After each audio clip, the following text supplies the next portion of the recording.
नमस्कार।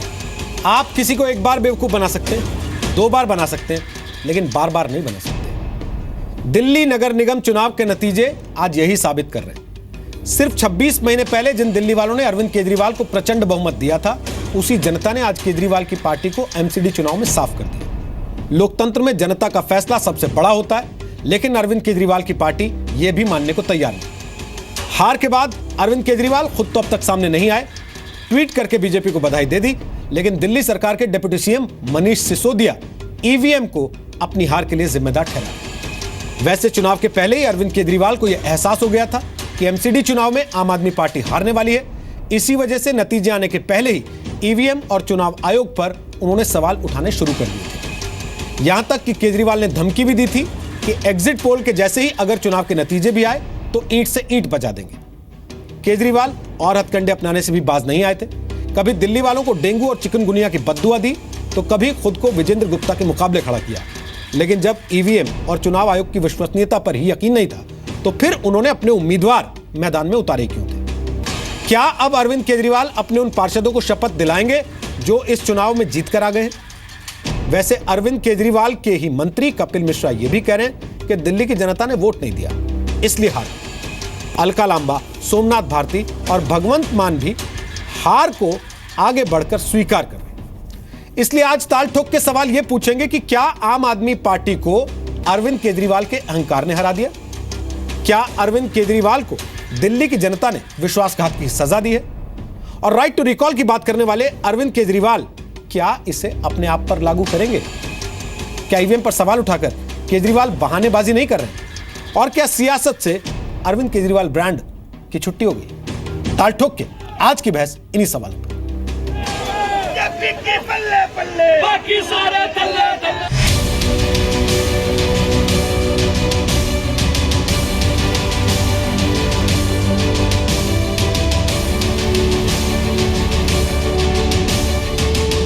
अब अगर परसों हम हार जाते हैं, अगर परसों ये नतीजे आते हैं जो कल रात को हुए हैं, तो ईद से एक गुजारे नहीं कर सकती है। भारतीय जनता पार्टी की केंद्र सरकार थी तभी 2015 में इसी ईवीएम मशीन से केजरीवाल जी चुनकर आए थे। इसके बारे में इनकी क्या टिप्पणी है पहले जनता के सामने रखनी चाहिए। अगर आप बीजेपी को वोट देते हो और कल को आपके घर में आपके बच्चे को डेंगू हो जाए, अगर आपके बच्चे को चिकनगुनिया हो जाए, तो ये सोच लेना फिर आप जिम्मेदार हो अपने बच्चे के डेंगू के लिए। मुख्यमंत्री पद पे बैठ के लोगों को जीवन देते हैं, खुशियां बांटते हैं।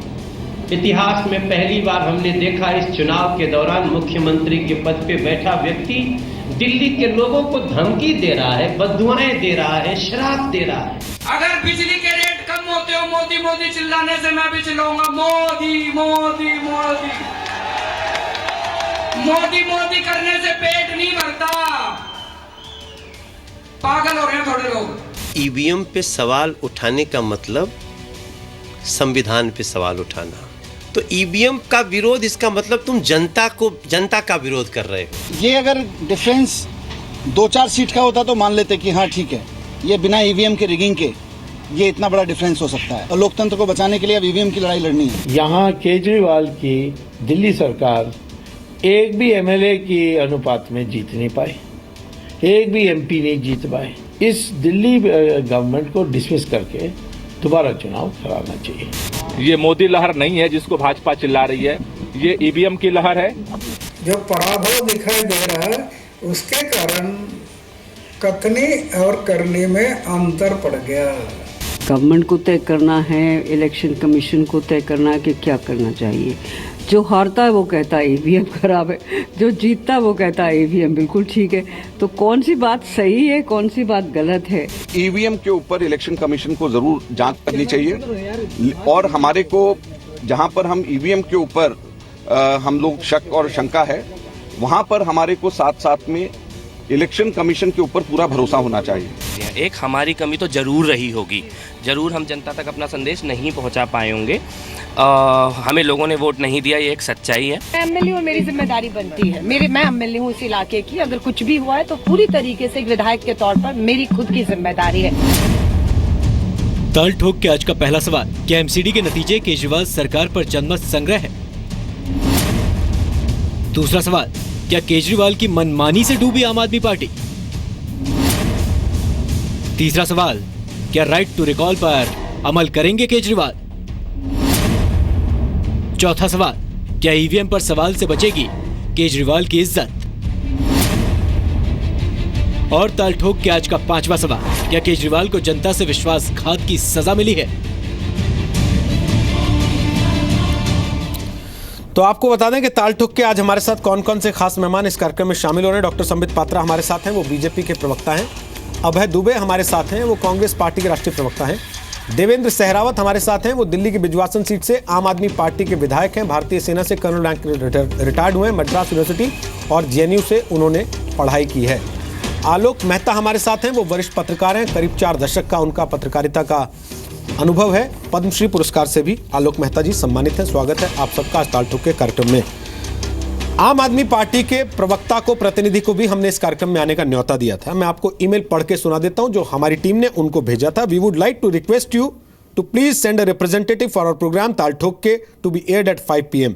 The program will have a panel discussion with representatives of various political parties on the outcome of MCD elections. We would be thankful to you if you please send us a representative who can put forth the viewpoint of Aam Aadmi Party. Waiting for your positive response. कोई response नहीं आया। मेरे सहयोगी पंकज चौधरी ने यह email आम आदमी party के दफ्तर में भेजा था। आज सुबह से लगातार हम कवरेज कर रहे हैं दिल्ली चुनाव के नतीजों का।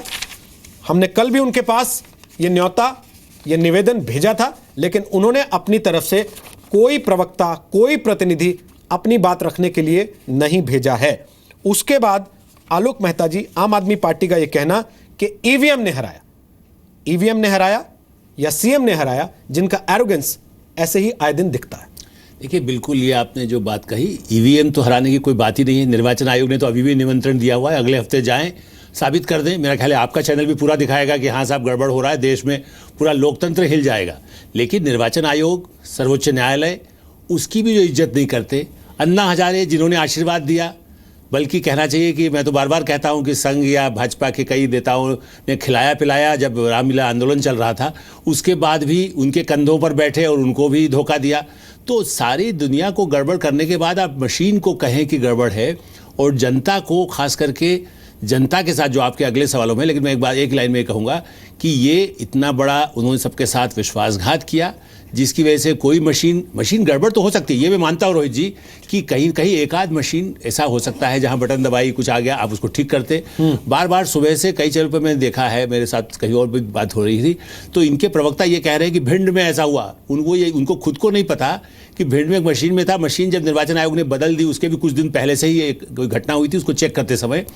तो वहीं भिंड से तो कांग्रेस पार्टी जीती, वहां भाजपा नहीं जीती। तो उसके बाद भी यदि आरोप लगाए, देखिए भिंड में ऐसा बीजेपी के लिए निकल गया था मशीन में, तो मशीन को दोषी न ठहराएं। और जहां तक ठप्पे की बात है, वो तो अरविंद केजरीवाल जी यंग हैं, हम लोग थोड़ा पुरानी रिपोर्टिंग करते रहे हैं। ठप्पा लगा के पश्चिम उत्तर प्रदेश में, हरियाणा में, बिहार में हजारों वोट बूथ कैप्चरिंग हो जाता था जबरदस्ती। जिस तरह के इनके साथ कई सोमनाथ भारती जैसे साथी भी हैं, जो जब चाहें किसी को उठा सकते हैं, महिलाओं को बलात्कार कर सकते हैं, उनको साथ अत्याचार कर सकते हैं। वो लोग यदि जाएंगे तो ठप्पा तो 100 को खुद ही लगा देंगे। यदि गुंडागिर्दी से यदि आपको जीतता है तो फिर तो मतपत्र की जरूरत नहीं है, आप कब्जा कर लीजिए, सिंहासन पर बैठ जाइए। यही एक तरीका हो सकता है। कर्नल सहरावत हमारे साथ हैं, हालांकि वो आम आदमी पार्टी के विधायक हैं, लेकिन आपको बता दें कि पार्टी के साथ उनके संबंध उतने मधुर है नहीं। कर्नल सहरावत, हमने हालांकि आपकी पार्टी से प्रवक्ता को बुलाया था, उन्होंने किसी को भेजा नहीं है, और हम ये मानते हैं कि आपका बयान आम आदमी पार्टी का आधिकारिक औपचारिक बयान नहीं होगा। पर क्या अलका लांबा का बयान, क्या कपिल मिश्रा का बयान, क्या सोमनाथ भारती का बयान, वो भी आधिकारिक औपचारिक बयान नहीं है? सिर्फ मनीष सिसोदिया का बयान औपचारिक आधिकारिक बयान है। वो 3 कह रहे हैं कि हमारी वजह से हार गए, हम हार स्वीकार करते हैं। ये कह रहे हैं कि ईवीएम ने हरा दिया, क्योंकि बीजेपी 5 साल से ईवीएम पर रिसर्च कर रही थी। आप सही कह रहे हैं। इस समय पर भी आप सच्चाई को अगर जो है नकारना चाहते हैं, ये सारा जो आज का दिन जो आया है वो इसीलिए आया है कि आपने जो है अपने दामन में तो जो है देखा नहीं, और बार बार दूसरों के गिरेबान पर जो है आपने हाथ डाला। और जो है एक व्यक्ति का संवाद और संगति दोनों जो है लाखों लोगों के जो आंदोलन की प्रक्रिया से पार्टी बनी थी, उसको जो है आज इस परिस्थिति में लाकर खड़ा कर दिया है। और आज भी जो है जो घमंड है वो उस सीमा पर भी है कि आपने, ये तो राइटिंग ऑन द वॉल था, पंजाब से आपको दिख रहा था, उसके बाद जो है रजौरी गार्डन में जो बाइपॉल हुआ है उसमें जो है सारी बात स्पष्ट नज़र आ गई है। तो ये नेतृत्व को स्वीकार करना चाहिए और कहीं ना कहीं अपने आप को अंदर देखना चाहिए कि जो हमने जो किया है, हमें जो मौका दिया था दिल्ली ने, ऐतिहासिक मौका 67 आउट ऑफ 70, और आज ये हालत है कि जो है आपकी ज़मानतें जब्त हो रही हैं और फिर भी आप जो है ठीकरा किसी और के ऊपर फोड़ना चाहते हैं। ये आम आदमी पार्टी के हर एक कार्यकर्ता और विशेषकर सभी विधायकों को गंभीरता से सोचना होगा। ये जो 3-4 लोग जो NGO वाले थे, जिन्होंने कभी जो है इस पार्टी को बनाने में जो है जो कुछ भी लीड ली थी, क्या ये वापस इसको NGO बनाकर छोड़ेंगे? इतने लोगों का जो इतना सारा जो है उसमें प्रयास है। मैं जो है 1.5 साल 2 साल से यही बात कह रहा हूँ। आपको मेरी सच्चाई से, ईमानदारी से परहेज हो सकता है, क्योंकि आपको जो है सत्ता के सुख भोगने का जो है वो लालसा बहुत अधिक हो रखी थी।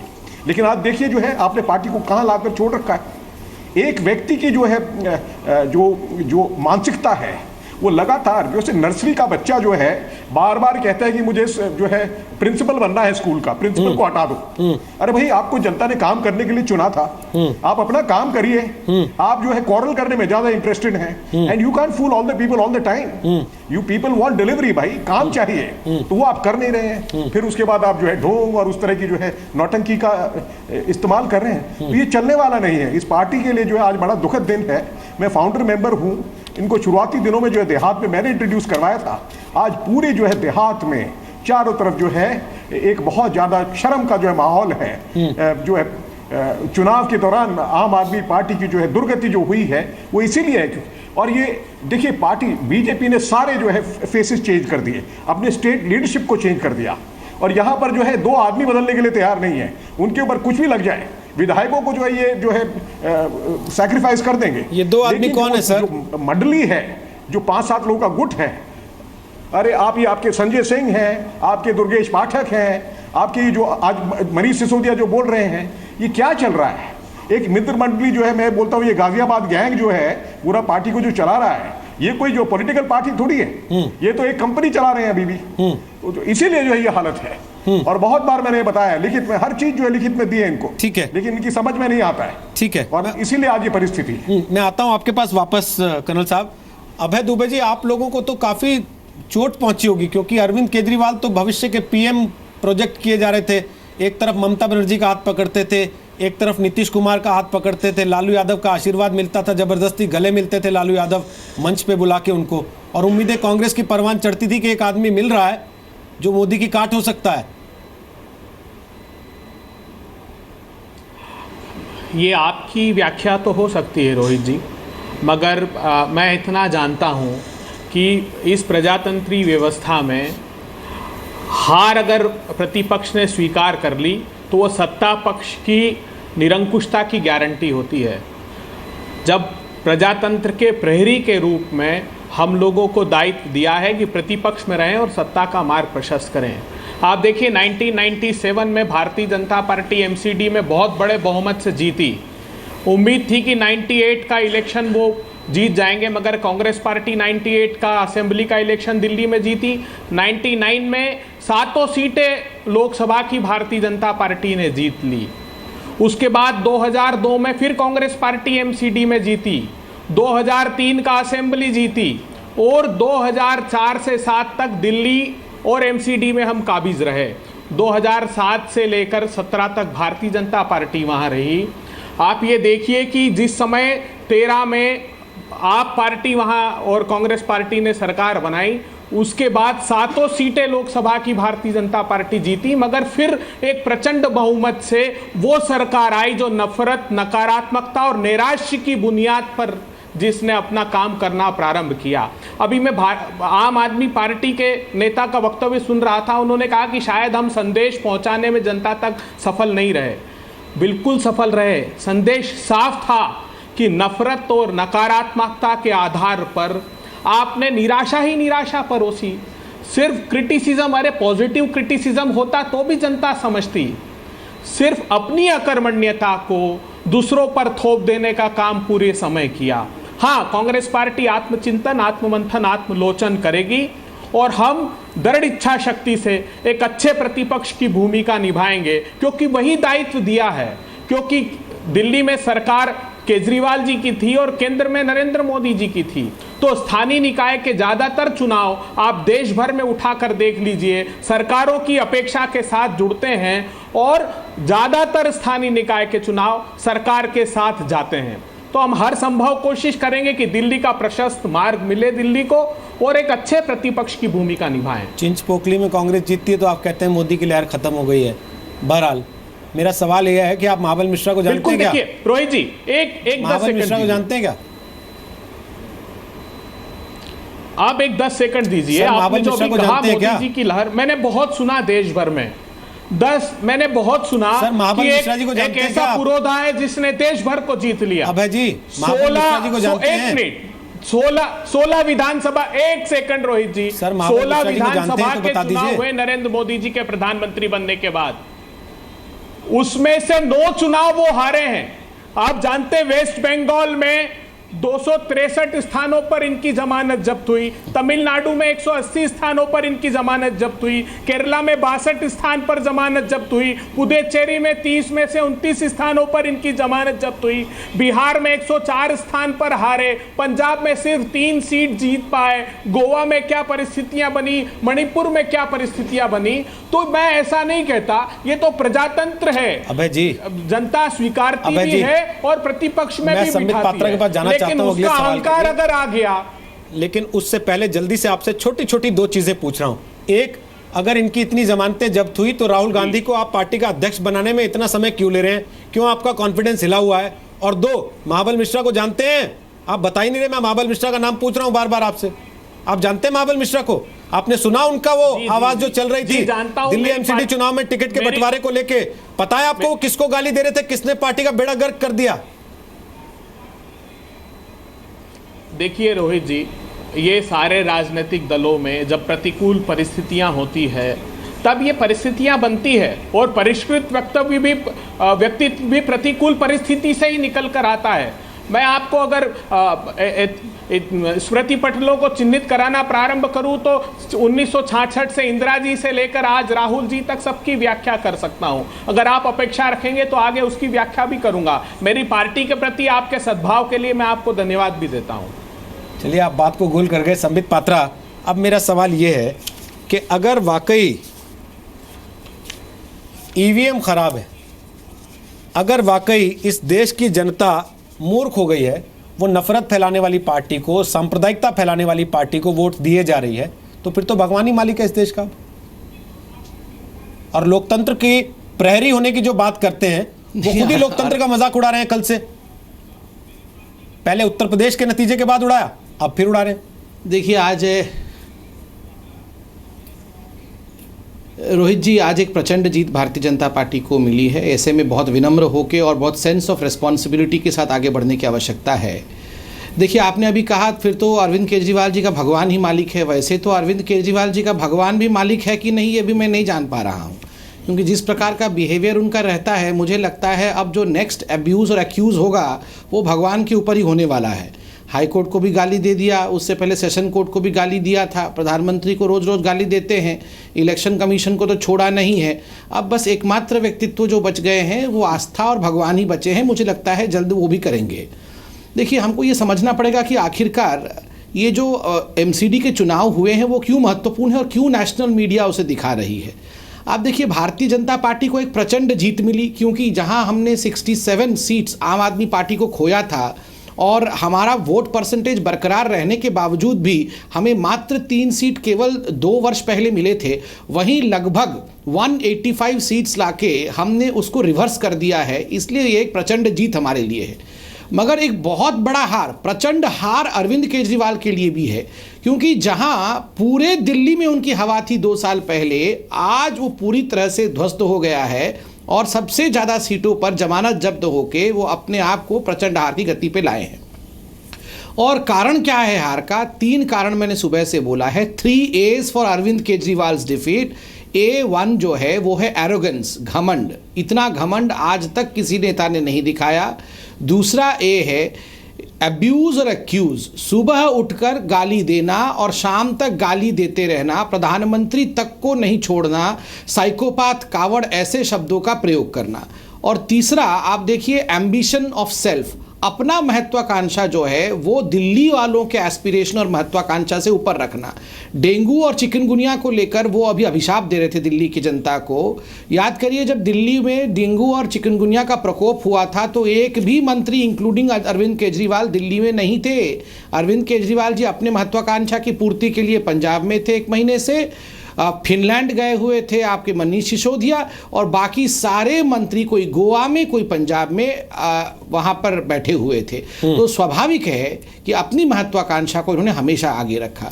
और जो अन्ना हजारे साहब कह रहे थे, देखिए ये अल्टरनेटिव पॉलिटिक्स, वैकल्पिक राजनीति के लिए सामने आए थे। याद करिए, मैं 10 सेकंड में समाप्त कर दूंगा, याद करिए वो दिन जिस दिन ये गए थे शपथ लेने के लिए, वो टूटी फूटी एक नीली वैगनर याद है, पूरे देश को वो वैगनर गाड़ी याद है, टूटी गाड़ी में गए थे। जैसे ही वो पहुंचे, पीछे पीछे ये सारे मंत्रीगण उनके पहुंचे थे, कोई रिक्शा में बैठ के, कोई रिक्शा के पीछे लटक कर, कि हमारे पास कुछ नहीं है और हमें कुछ नहीं चाहिए, हम जनता के चरणों में बैठ के सेवा करेंगे। कुछ नहीं चाहिए से जो कुछ सामने मिलेगा उसको कैसे हड़पेंगे, ये पूरा कहानी आम आदमी पार्टी की है और इसीलिए आज उनकी ऐसी हार हुई है। ठीक है, एक लाइन जोड़ दूं मैं, आप बोल लीजिए, उसके बाद मैं करण साहब का जाऊंगा। मैं खाली रोहित जी ये याद दिलाना चाहता था संबित जी को, चूंकि आपने वो बहुत ध्यान से शुरू में चलाया है, मैं बल्कि रिक्वेस्ट भी करा, जानना चाहता था कि ऐसा, चूंकि मैंने कई वर्षों से, दशकों से कहना चाहिए, चुनाव देखे, करे, वोट डाला है, ऐसा नेता कभी नहीं देखा जो बाकायदा धमका रहा हो, बंदूक की नोक ज़्यादा। जब ये कहा जाता है कि तुम्हारा बच्चा यदि मरेगा तो तुम जिम्मेदार होंगे यदि मुझे वोट नहीं दिया, इसके आधार पर क्या भाजपा के नेता, जिनके पास बड़े कानून विधेयक, वैसे आरोप तो लगाया गया है, लेकिन क्या लोगों को डरा करके, चाहे वो 30 सीटों में जीते हों, जितने 40 में जीते हों, क्या इस आधार पर मुख्यमंत्री और उनके खिलाफ, उनकी पार्टी के खिलाफ कोई कार्रवाई कानूनी की जाएगी अदालत में जा करके, कि एक डरा करके, आतंक फैला करके? ये तो कश्मीर में भी किसी ने नहीं कहा कि तुम्हारे बच्चे को मार के, चाहे वहाँ आंदोलन चलते हैं, गोलियां चलती हैं, कोई ये नहीं कहता कि तुम्हारा बच्चा मरेगा यदि मुझे वोट नहीं दिया। इस तरह के बंदूक की नोक पर जो वोट लिए गए, उस पर कोई कानूनी कार्रवाई होगी या नहीं होगी? संबित जी से, मैं संबित जी से पूछ लेता हूँ, लेकिन किसी दर्शक ने लिखा है कि उन्होंने कहा था आप डेंगू या केजरीवाल में से एक को चुनिए, जनता ने डेंगू चुन लिया क्योंकि उसका इलाज मुमकिन था। संबित पात्रा, आप जवाब दीजिए, क्या आप लोग कानूनी कार्रवाई करने का सोच रहे हैं? देखिए, हम तो अदालत में गए, जनता के अदालत से बड़ा अदालत कोई नहीं होता है, और जनता की अदालत ने अरविंद केजरीवाल जी के केस को रिजेक्ट किया और जो अपील हमने की थी उसे एक्सेप्ट किया है। और मैं इसमें, देखिए आलोक जी हमारे बड़े भी हैं, अरविंद केजरीवाल हमारा प्रतिद्वंदी है, मगर जहां तक मेरी जानकारी है उन्होंने ये नहीं कहा कि बच्चे की मृत्यु होगी, उन्होंने कहा अगर बच्चे को डेंगू या चिकनगुनिया हो जाएगा तो आप जिम्मेदार हैं। हाँ, हमारे प्रतिद्वंदी हैं, मगर मरने की से कम क्या है, कई बार डेंगू से लोग मरे हैं, जनता ने दे दिया है। और जल्दी से कर्नल शेरावत, आपको लगता है कि बिल्कुल ठीक कह रहे हैं, और आलोक जी आप बिल्कुल ठीक कह रहे हैं, सारे माता पिताओं ने अभिशाप दिया है अरविंद केजरीवाल को। कोई माता पिता ऐसी बातें अपने बच्चों के लिए सुन ही नहीं सकता है। कर्नल शेरावत, क्या आपको लगता है आम आदमी पार्टी में कहीं अभी थोड़ा बहुत ऐसा लोकतंत्र बचा है जो लेकर अरविंद केजरीवाल पर दबाव बनाएगा इस बात को लेकर कि आप अपना रवैया बदलिए, अपने तौर तरीके बदलिए, अपना चाल चरित्र, चेहरा बदलिए? मुझे जो है कुछ अभी तक कोई अच्छे लक्षण नज़र नहीं आए हैं। जो मुझे अभी तक दिखा है उसमें जो मेन इश्यूज थे, जहाँ पर की पार्टी, आप कहिए एक व्यक्ति अरविंद केजरीवाल ने जो जो जो उनकी प्रमुख खामियां हैं उनके व्यक्तित्व में, एक तो जो है ये गलौच वाली जो शब्दावली है, जिसमें इस तरह की भाषाओं का प्रयोग करना जो कि पब्लिक लाइफ में एक्सेप्टेबल नहीं है। ये जो चुनाव के दौरान जो वक्तव्य दिया गया था, ये सचमुच में शर्मनाक था। इसके अलावा जो है मॉरल टर्पिट्यूड में, मतलब जो आपने इलेक्शन कमीशन में, चुनाव आयोग में और इनकम टैक्स डिपार्टमेंट में जो आपने अपनी रिटर्न्स फाइल करी हैं पार्टी की, उसमें जो गलत जो फिगर्स गई हैं, वो उसको जो है अरविंद केजरीवाल ने खुद दस्तखत किया है। ये दूसरी बात है। और तीसरी बात जो है राष्ट्रवाद के जो इशू आते हैं, मुद्दे आते हैं, जहाँ मुझे बहुत दुख होता है, चाहे वो JNU वाला मामला हो, चाहे वो पंजाब में जो है आतंकवादी के घर में जाकर सोने वाला मामला हो, और दिल्ली में रेड फोर्ट वाले जो अक्यूज थे उसके भाई को टिकट देने वाला मामला हो। तो इस तरह के जो इनके जो एक्शंस हैं, वो सचमुच में आपत्तिजनक है और उससे आम आदमी पार्टी का वर्कर और अधिकांश विधायक उससे सहमत नहीं है। परंतु ये मित्र मंडली जो इस पार्टी को चला रही है, ये जो है एक चिंता का विषय है। और मुझे अभी तक जो है इनमें जो मित्र मंडली है इसमें कोई अधिक जो है आत्म जो है अपने आप को अंदर देखने की या जो है पश्चाताप की कोई जो है कोई नज़र नहीं आ रही है, कोई आसार। आलोक जी, आपको लगता है कि अरविंद केजरीवाल पर जो दबाव बनाने की कोशिश हो रही है बीजेपी की तरफ से कि इस्तीफा दे दें, सरकार छोड़ दें, डिसॉल्व हो जाए, या उनके विधायकों ने जो पिछले कुछ दिनों से एक मुहिम शुरू की है बताने की कि बीजेपी की हमारे विधायकों को तोड़ना चाहती है, खरीदना चाहती है, आने वाले दिनों में दिल्ली में कुछ ऐसा बड़ा बदलाव, फेरबदल, घटनाक्रम हो सकता है?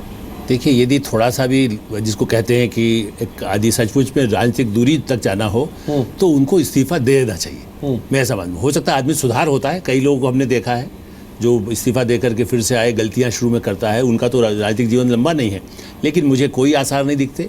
उन पर तो दबाव भाजपा या जो भी पार्टियां या जनता का आंदोलन होगा, मुझे ऐसा लगता है कि दबाव के जरिए, या जैसे 21 सदस्यों की अभी सदस्यता लटकी हुई है, उनकी सदस्यता यदि खत्म होती, मैंने दिल्ली में एक बार तो यदि उनको भी इच्छा हो तो चुनाव करा देना चाहिए, जो कुछ लोग मांग कर रहे हैं। बेहतर यही होगा दिल्ली के हित के लिए। पार्टियों का हित छोड़ दीजिए, उसमें हो सकता है फिर से कोई जीत के आ जाए, वही जीत के आ जाए, हम ये भी नहीं कह रहे, लेकिन एक बात सही है कि जिस तरह से यदि वो रहेंगे तो दिल्ली का बहुत ही नुकसान होगा। बेहतर यही है कि वो स्वयं इस्तीफा दे दे या फिर केंद्र सरकार को ऐसा रास्ता निकाले, संवैधानिक रास्ता निकले, अदालत, निर्वाचन आयोग, जो अयोग्य लोग हैं, जो भ्रष्ट हैं, उनके ऊपर आरोपों पर जल्दी से जल्दी कार्रवाई हो। मोदी जी, यदि आपको याद हो, मोदी जी कह चुके थे चुनाव से पहले भी, 1 साल में यदि किसी पर आरोप है उसको अदालत जल्दी से जल्दी उस पर फैसला कर दे। ये सही मौका है, दिल्ली के कम से कम प्रयोग हो सकता है जब ऐसे गंभीर आरोप हैं उस पर कानूनी कार्रवाई के जरिए, और वो एक तरह से चुनाव ही हो जाएगा। यदि 21 या 50 यदि एमएलए यदि उस पर होते हैं या मुख्यमंत्री स्वयं ही उसमें दोषी पाए जाते हैं, जिस तरह के आरोप सामने आए हैं, तो अच्छा है कि वो चुनाव वो खुद भंग कर दे विधानसभा और चुनाव के मैदान में चले जाए। कुछ सेकंड में दिल्ली बीजेपी के अध्यक्ष मनोज तिवारी हमारे साथ आ रहे हैं, उसके पहले कर्नल सिरावत, जल्दी से मैं एक सवाल बहुत छोटा सा आपसे पूछ लेना चाहता हूँ, हालांकि मनोज जी आ गए हैं। मनोज जी, आप भी सुनिएगा, आपके फायदे का सवाल है, शायद आप उसमें से कुछ निकाल लें अपने भले के लिए। कर्नल सिरावत, कितने विधायक आपके ऐसे हैं जो आम आदमी पार्टी छोड़ के बीजेपी में जाना चाह रहे हैं इस समय? आपको तो फोन करते होंगे। नहीं, मैं ऐसा कुछ नहीं कहूँगा, परंतु जो है बहुत सारे विधायक आज के दिन पार्टी में जो मैंने ये मुद्दे बताए थे उनसे असंतुष्ट हैं। और ये जो 4-5 लोग जो है दिल्ली दलाल कमीशन चलाने वाले लोग और जो है मनीष सिसोदिया और ऐसे 2-3-4 लोग हैं, ये सिर्फ जो है इस पार्टी को एक दिशा में लेके जा रहे हैं। बाकी विधायक जो हैं उनकी कहाँ बात सुनी जा रही है? विधायक तो जो है बकरियों की तरह बैठा रखे हैं साइड में, उनकी कौन सी बात हो रही है यहाँ पर? और जो है उनको जो है चढ़ा देते हैं। अभी 21 जो है आपने पार्लियामेंट्री सेक्रेटरी बनवा दिए, आपने 1.5 लाख रुपए के एडवाइज़र रख रखे हैं।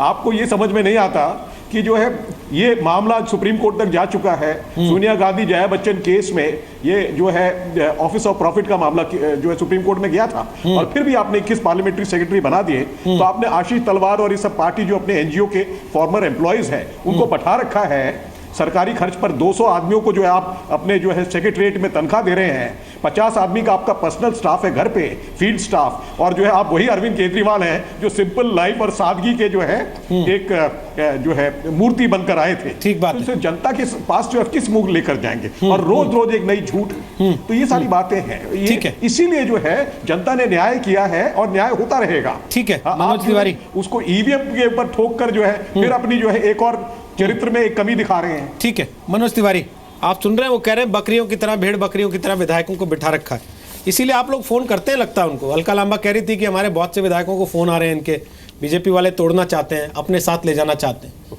क्यों फोन करते हैं आप उनको?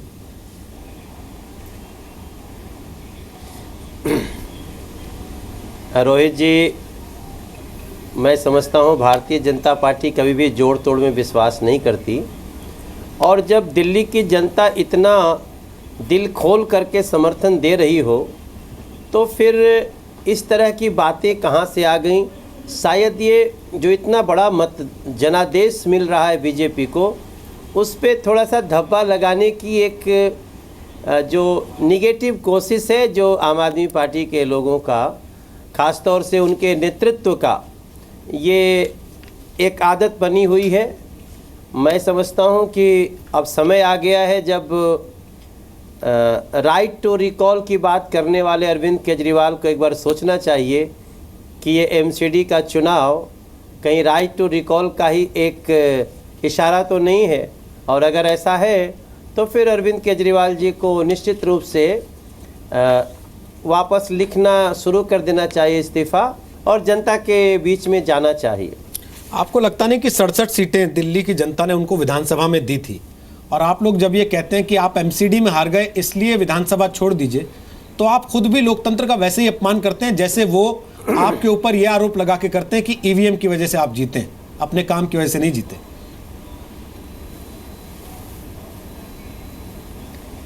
जिस परिधि में चुनाव हुआ इसी परिधि में 70 सीट पे 67 सीट लेकर के वो दिल्ली की सत्ता पे आए, मुख्यमंत्री बने।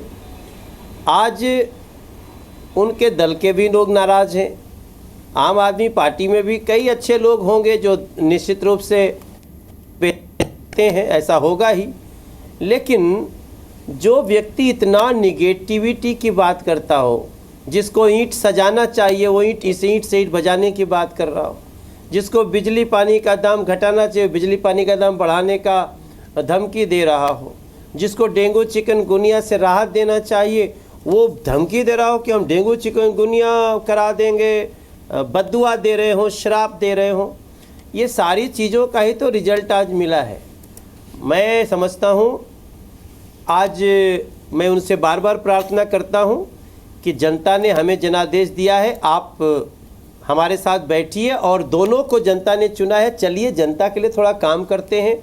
पानी होने वाला है, जल जमाव ना हो, डेंगू ना हो, चिकनगुनिया ना हो, कूड़े उठे, इसके लिए साथ में प्लान करते हैं। मैं इसके लिए उनको ऑफर भी करता हूं एक बार फिर से। लेकिन पिछले समय में कितनी बार वो एमसीडी के मेयरों से मिले जो आप अब उम्मीद कर रहे हैं उनसे कि आपको साथ मिल जाएगा उनका? ठीक है, नहीं मिलेगा तो कोई बात नहीं, लेकिन मेरा कोशिश है कि मैं बार बार प्रयास करूंगा, और हम अगले 4 महीना तक पूरी तरह से दिल्ली को कूड़ा मुक्त रखने और पानी का जमाव न हो, फॉगिंग हो, दवाइयों का छिड़काव हो, इसमें अगला 4 महीना बिताऊंगा। मेरे लिए चुनाव तक केवल गलियों में नहीं घूमना था, बल्कि इसके बाद भी झुग्गियों में, अनऑथराइज्ड कॉलोनियों में, गाँवों में, किसानों के पास, ऑटो रिक्शा के पास, सबके पास मुझे घूमना है, और मैं वो कार्य जारी रखूंगा जब तक दिल्ली के हर व्यक्ति को खुशी न हो, हमें जो विश्वास दिया है उसका रिटर्न न मिले। दिल्ली को लंदन आप ही बनाएंगे? मतलब वादा भले ही अरविंद केजरीवाल ने किया और सैलरी भले ना मिले आपके कर्मचारियों को एमसीडी के। हमने एलईडी लगा करके लगभग 153 करोड़ रुपए बचाए, और जब वो जलना शुरू हो गया है तो सच में आप जाके देखिएगा रोहित भाई, वहाँ आपको लंदन जैसी फील आती है। चलिए मनोज तिवारी, हमारी शुभकामनाएं आपके साथ हैं। आप कह रहे हैं कि 4 महीने के अंदर अंदर आप बड़ा बदलाव ला के दिखाएंगे दिल्ली की तस्वीर में, दिल्ली की शक्ल सूरत में। हम उम्मीद करते हैं कि दिल्ली का भला। आपके इस फोरम पे जितने लोग बैठे हुए हैं, आपके इस फोरम पे जितने लोग बैठे हुए हैं, सभी को मेरा नमस्कार। जो भी दिल्ली ने आज हमको ये विश्वास दिया है, पूरे दिल्ली की 2 करोड़ जनता के परिवार को बार बार प्रणाम, धन्यवाद। चलिए, धन्यवाद मनोज तिवारी हमसे बात करने के लिए। अभय दुबे, मनोज तिवारी से हटते हुए अब मैं आपके पास आ रहा हूँ। आपकी अपनी पार्टी के अंदर किस तरह की चीज़ें निकल के आ रही हैं? आपने महाबल मिश्रा की बात पे तो ज़्यादा टीका टिप्पणी नहीं की, आप बच गए उससे, लेकिन शीला दीक्षित जी ने आज खुल के कहा कि मुझे तो किसी ने कहा ही नहीं कि प्रचार करने के लिए उतरो। अजय माकन को वो कह रही हैं कि भाग रहे हैं अपनी जिम्मेदारी से अगर इस्तीफा दे रहे हैं तो कहीं ना कहीं आपकी पार्टी के अंदर भी भितरघात है, जिसका नतीजा आज आपने देखा है। आपके अपने नेता टूट टूट के बीजेपी में जाते रहे लास्ट मोमेंट तक।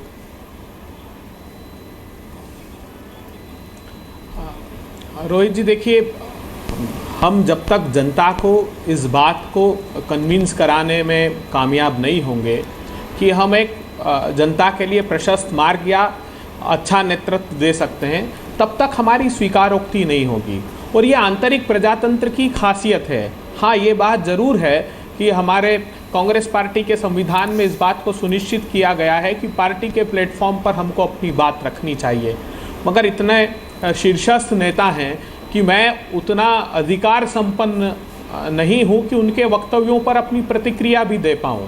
मगर एक साधारण कार्यकर्ता होने के नाते मैं पार्टी के संविधान से बंधा हूं और अपेक्षा करता हूं कि शीर्ष से पोर पोर तक नेतृत्व और कार्यकर्ता उस संविधान की भावनाओं का आदर करे और पार्टी के प्लेटफॉर्म पर अपनी बात रखे। लेकिन एक चीज है ना, ये परिस्थितियां, ये प्रतिकूल परिस्थितियां कांग्रेस पार्टी में पहली बार निर्मित नहीं हुई रोहित जी।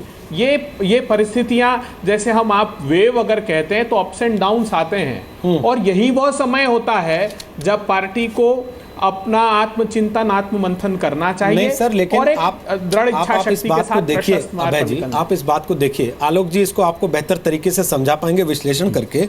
दिल्ली में आरोप लगा कि कांग्रेस ने अपना पूरा वोट ट्रांसफर किया आम आदमी पार्टी को, तब जाके उनको 67 सीट आई, वरना लोकतंत्र में ऐसा दूसरा उदाहरण देखने को नहीं मिलता कि कभी ऐसा हुआ हो। और आज वो बार बार सुबह से कह रहे थे हमारा वोट वापस शिफ्ट हो गया। खुद कांग्रेस के नेताओं ने इस बात को स्वीकार किया है। बिहार में आप तीसरे चौथे नंबर की पार्टी है, उत्तर प्रदेश में आप साइकिल में पीछे बैठे हुए हैं। इसके अलावा जिन जिन जगहों पर आप आ रहे हैं, पंजाब में खास तौर पे जिसके लिए आप अपनी पीठ थपथपाते हैं, पंजाब का हर कांग्रेसी कार्यकर्ता ये कहता है कि जीत अमरिंदर सिंह की, राहुल गांधी या कांग्रेस पार्टी की जीत नहीं है। तो ऐसी स्थिति में क्या कांग्रेस पार्टी पहले कभी आई है, जैसा कह रहे हैं कि पहले भी अप्स एंड डाउन आते रहे? देखिए रोहित जी, इसमें कोई शक नहीं है कि इस समय जितना भयानक, अभय जी एक मिनट एक बात कहना चाह रहा था। ये सही है कि संकट पहले भी आए, लेकिन 77 भी, मैं तो तब भी दिल्ली में ही था, रिपोर्टिंग करता था, इतनी बुरी स्थिति सचमुच में नहीं थी, ये आपको जरा समझना होगा। तब बड़े बड़े स्टालवर्स नंबर 2 श्रेणी के पई बहुत सारे नेता थे। दुर्भाग्य ये हुआ कि शीला जी ने अजय माकन जी को स्थापित किया, वो दिन हमने देखे हुए हैं। उसके बाद भी अजय माकन जी ने उनके साथ कितने 5 साल क्या किया था। संदीप दीक्षित जी को बार बार कहा गया कि आप एनजीओ के नाम के अरविंद केजरीवाल जी को मदद करिए। सूचना के अधिकार के लिए अरविंद केजरीवाल जी को आपकी सरकार ने उनको स्थापित किया। आपके पास वकीलों के हंसराज भारद्वाज जी को किनारे करके भेज दिया गया मनमोहन सिंह जी की कृपा से, क्योंकि उनको हंसराज भारद्वाज अच्छे नहीं लगते थे। उनकी कड़वी बातें जो पार्टी और गांधी परिवार के हित में थी नहीं सुनी जाती थी, तो मनमोहन सिंह ने हंसराज भारद्वाज को बाहर निकाल के पलायन करा दिया। और ऐसी स्थिति में शीला जी को भी किनारे किया गया, उनको कहीं कोई महत्व नहीं दिया गया। आज जो आपकी स्थिति हुई है, कौन ऐसा दिल्ली में नेता है, कौन नेता आपके दूसरे राज्यों में है, आप उनके सबके नाम गिनाने की ज़रूरत नहीं है। ये पार्टी में समीक्षा की नहीं, खुलेपन की जरूरत है। संजय गांधी ज़मीन पर बैठ के काम करते थे। राजीव गांधी ने 10 साल भोपाल एयरलाइंस में, यहाँ से एयरलाइंस से भोपाल जाते थे और टीन के टप्पर के नीचे बैठते थे। आपके आज के नेता आनंद शर्मा जी, जो कभी किसी कहाँ काम करते थे, वो कभी अपने हिमाचल के मुख्यमंत्री के खिलाफ वही अभियान चलाते रहे हैं। आज आपको दिल्ली के बाद हिमाचल में भी मार खाने के लिए तैयार रहिएगा। अभी आपने उनको नेता बना रखा है। तो ऐसी स्थिति में अजय माकन हो, आनंद शर्मा हो, उनको तो आप बनाए रखेंगे क्योंकि उनका कोई नीचे कोई आधार ही नहीं है। ऐसे लोगों के बल पर पार्टी चल रही है। और राहुल जी, कौन आपके AK जो कौन क्या किशोर, प्रशांत किशोर PK, जहाँ AK-47 की ज़रूरत होती थी, जिन लोगों को, आतंकवादियों को आपने PK ला करके पूरी पार्टी को, वो कांग्रेस में 40 साल से जो लोग काम करते हैं उनसे पूछे कांग्रेस ज्वाइन करोगे? तो ऐसे लोगों के बल पर तो आप 100 करोड़ रुपया, 1000 करोड़ अभी खर्चा किया, पार्टी के लोगों को 10 रुपए की चाय नहीं पिलाई, उसके बाद आप अपेक्षा करते हैं कि कांग्रेस जिंदा रहेगी ऐसी स्थिति में? बोलिए अभय जी, फिर मैं संबित पात्रा के पास जा रहा हूँ। रोहित जी, बिल्कुल मैं जानता हूँ कि इतिहास विजेताओं की तरफ ही इंक्लाइंड होता है और हार की समीक्षा इसी प्रकार की जाती है जिस प्रकार आलोक जी कर रहे हैं। मैं सिर्फ 10 सेकंड लेना चाहता हूँ।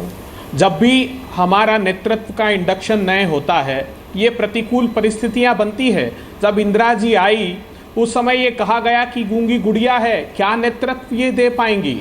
और 66 से 77 तक उन्होंने इस बात का आभास कराया कि प्रतिपक्ष को दुर्गा की उपमा देनी पड़ी। 80 के बाद 84 तक फिर जब राजीव जी आए, मुझे याद है सोनिया जी जब आई 1998 में, तब टावरिंग पर्सनालिटी, एक मूर्धन्य नेतृत्व अटल बिहारी वाजपेयी का इस देश में था। हम राज्यों पर राज्य हारते थे, लोग कहते थे कि ये कैसे नेतृत्व दे पाएंगी, लेकिन हमने 2004 से, तो अब आपको लग रहा है राहुल गांधी कच्चे हैं अभी? ये नेतृत्व एक सफलता, राहुल गांधी भी कच्चे हैं। जब 2013 में वाइस प्रेसिडेंट राहुल जी बने हैं, आज 5 साल हुए हैं। 98 से 2004 तक 6 वर्षों में अपने आप को सोनिया जी ने प्रतिपादित किया।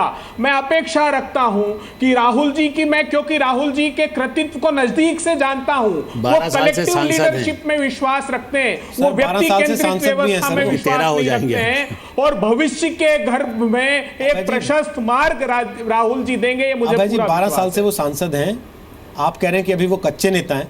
चलिए आपकी सोच हो सकती है। संबित पात्रा, अब मैं आपके पास आ रहा हूं। मनोज तिवारी कह के गए, बहुत परिपक्व है वो। ठीक है सर, आपने जैसा कहा मैं वैसा मान लेता हूं। अभी आप कुछ और कह रहे थे, अब आप कुछ और कह रहे हैं। संबित पात्रा, मनोज तिवारी कह रहे हैं कि 4 महीने में दिल्ली की तस्वीर बदल देंगे। 10 साल में क्यों नहीं बदली? 10 साल भी तो आप ही के पास थी एमसीडी। देखिए, तब तो केजरीवाल भी नहीं थे आपको रोकने के लिए। उन्होंने कहा ये जो 4 महीना है ये डेंगू और नहीं, उन्होंने कहा कि ये 4 महीने जो है ये डेंगू और चिकुनगुनिया का महीना है। इसमें पानी का निकाय ठीक हो, पानी की जमावड़ा कहीं ना हो और गंदगी कहीं ना फैले, इसलिए एक बड़ा बदलाव लाएंगे ताकि ये बीमारी 4 महीने में ना फैले। और उन्होंने यह भी कहा कि मैं अरविंद केजरीवाल से भी रिक्वेस्ट करता हूं कि इसमें वो कोऑर्डिनेशन का, कन्फ्रंटेशन का मार्ग नहीं ले बल्कि कोऑर्डिनेशन का मार्ग ले। ये नहीं है कि 4 महीने में हम दिल्ली को लंदन बना देंगे। ये डेंगू का महीना है, ये ऑलरेडी शुरू हो चुका है, इसलिए बहुत सावधान रहने की आवश्यकता है। और विनम्रता से मैं इस बात को स्वीकार भी करता हूं कि हम लोगों को बहुत मेहनत करके और अच्छा काम करने की आवश्यकता है, ज़्यादा ताकि अच्छाई हो सके। देखिए, मैं अभी ध्यान से जो राजनीतिक परिप्रेक्ष्य है, अभी अभय दुबे जी बोल रहे थे, उसे सुन रहा था। देखिए, एक कहावत है, पूत के पाँव पालने में, वो तो राहुल गांधी के पाँव भी पालने में दिखे अच्छे पाँव हैं, आप उनको आगे बढ़ाएं। उन पाँव को ज़मीन पे मत रखिएगा, नहीं तो पाँव गंदे हो जाएंगे, मगर आप उनको आगे बढ़ाइए। हमारी भी शुभकामनाएं हैं आपके साथ। और ये बार बार जो कहते हैं कि आत्मचिंतन करना है, देखिए आत्मचिंतन का जो शब्द आया कहाँ से आया? जहाँ आत्मा होगा और बाहिरमुखी से अंदरमुखी जाके आत्मा चिंतन करेगी तभी तो होगा। यहाँ गड़बड़ी तो सब अंदर ही है, आत्मा में ही गड़बड़ी है, इसलिए आत्मचिंतन कैसे होगा वो अभय जी चिंतन करें। और अरविंद केजरीवाल जी के लिए एक राजनीतिक शब्द है फ्लाई बाय नाइट ऑपरेटर। क्यों हारे हैं? क्या कर रहे हैं? नहीं, तो रोज आप बीजेपी की व्याख्या करते हैं, आप ज्वाइन करने वाले हैं क्या? ठीक है, चलिए अब मैं अरविंद केजरीवाल की तरफ जा रहा था। देखिए, Arvind Kejriwal fly by night आप दिखा रहे हैं, हो गया सर, मैं आपको यही आभास हुआ। नहीं, मैं तो आपको बधाई दे रहा हूं सर। राहुल गांधी एक एसेट हैं, उनको आगे बढ़ाइए, आप इसमें क्या बुराई है यार? मैं अरविंद केजरीवाल जी के लिए कह रहा था, अरविंद केजरीवाल एक फ्लाई बाय नाइट ऑपरेटर, और ये बहुत समझने की आवश्यकता है। देखिए, फ्लाई बाय नाइट ऑपरेटर होता है कि CM by the evening and PM by the morning, कि शाम तक मैं सीएम बन जाऊं और किसी तरह अगले दिन मैं पीएम बन जाऊं। ये जो काम करने का तरीका अरविंद केजरीवाल जी का था, उसमें कभी ना कभी क्रैश लैंडिंग होता है। और आज अरविंद केजरीवाल जी का जो जहाज सीएम से पीएम की तरफ बढ़ने की जो सपने देख रहा था, वो क्रैश लैंडिंग हो गया है। और MCD मतलब मुंगेरी लाल छोड़ो दिल्ली, मुंगेरी लाल के जो हसीन सपने थे, मुंगेरी लाल छोड़ो दिल्ली। चलिए, आखिरी कमेंट में लेना चाह रहा हूं केवल कर्नल शेरावत आपसे, आपको लगता है केजरीवाल इस्तीफा देंगे?